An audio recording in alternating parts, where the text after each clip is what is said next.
C'est un havre de paix le long de la côte manchoise. Une petite plage discrète au bout d'un chemin, avec juste le son des vagues. L'endroit parfait peut-être pour se ressourcer. Quand on est normand, on a toujours un peu des âmes d'explorateurs, hein, donc moi ce que j'adore c'est découvrir des nouveaux horizons. Et puis quand on rentre chez soi, on se rend compte qu'on a beau avoir fait le tour du monde, finalement les endroits les plus beaux sont finalement au pied de sa porte. Brieux-Maisonneuve baigne depuis tout petit dans cet univers.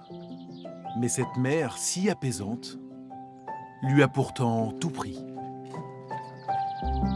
Et ben c'est tout ce qui reste du grand catamaran Addictive Sailing. Tu vois, c'est un catamaran de 16 mètres. Un magnifique bateau. Et ben voilà, c'est tout ce que la mer a laissé. C'est un des winches de grand voile. C'est quand même normalement quelque chose d'hyper costaud.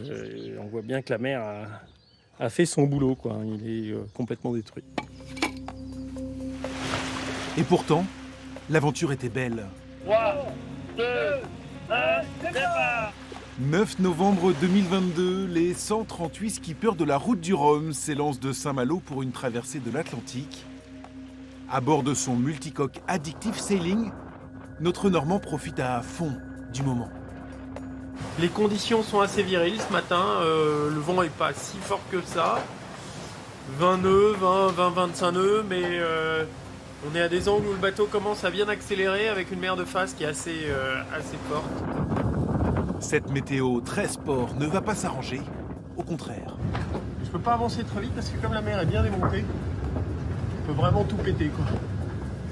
Comme une prémonition, le 5e jour, le réveil va s'avérer brutal.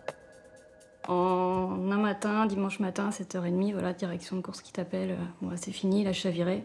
Et là, à ce moment-là, t'as tout perdu. Très vite, les secours s'organisent au large des Açores.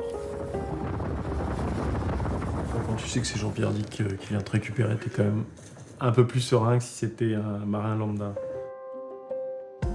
Serein peut-être, mais le retour sur la terre ferme est compliqué. Alors, j'ai récupéré un marin qui était abîmé déjà physiquement. Choqué, nuit compliquée, il se réveillait en... en étant dans un bateau à l'envers, en train d'hurler. Non, je pense que c'était un choc post-traumatique important. Donc déjà, il a fallu passer ce cap-là. Et au-delà de ce traumatisme, très vite, il faut faire face aux conséquences financières. Brieux-Maisonneuve avait bien un sponsor, mais le bateau était à lui. Il espérait donc bien le retrouver, jusqu'à son échouage 2 mois plus tard, sur une plage bretonne. Tu vois les images du bateau là échoué sur la plage, elles sont assez violentes quand même. Surtout quand on entend le bateau qui craque quand il est soulevé par la grue. C'est des images assez pénibles à voir. On l'a cherché, hein, le bateau, on l'a cherché pendant 2 mois. Et il est arrivé à Guidel-Plage, à 8 km de l'endroit où il a été fabriqué. Je crois qu'il avait un message à passer, quoi. C'est allez, c'est fini, tourne la page, passe à autre chose et en route pour de nouvelles aventures. Son nouveau port d'attache, La Rochelle. Dans un confort bien différent des courses au large.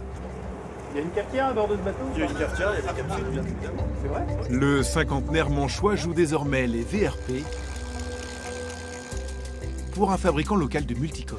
Bon, on est pas mal, allez. C'est un métier très spécifique quand même, le monde du bateau.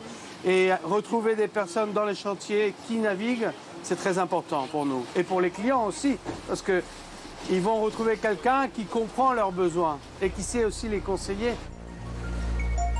Brieux-Maisonneuve n'est plus son propre patron, mais au moins il peut continuer à goûter aux joies de la navigation. Tu peux l'offrir, on se met au près, bord à mur, et dès qu'on peut, on vire. Et, voilà. Ok.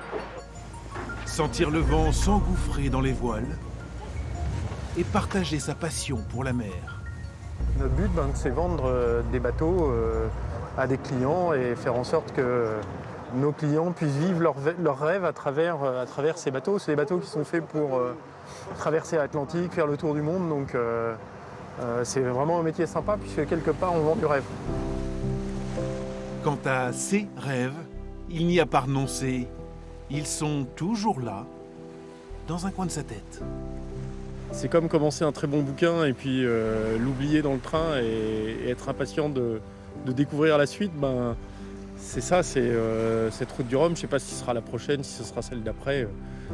Je peux encore naviguer pendant de nombreuses années, mais un jour, il faudra que je la termine, celle que j'ai commencée en 2022. Des rumeurs parlent aussi de larguer les amarres, bientôt, pour emmener des passionnés découvrir les deux pôles, nord et sud. Mais chut, les marins sont superstitieux.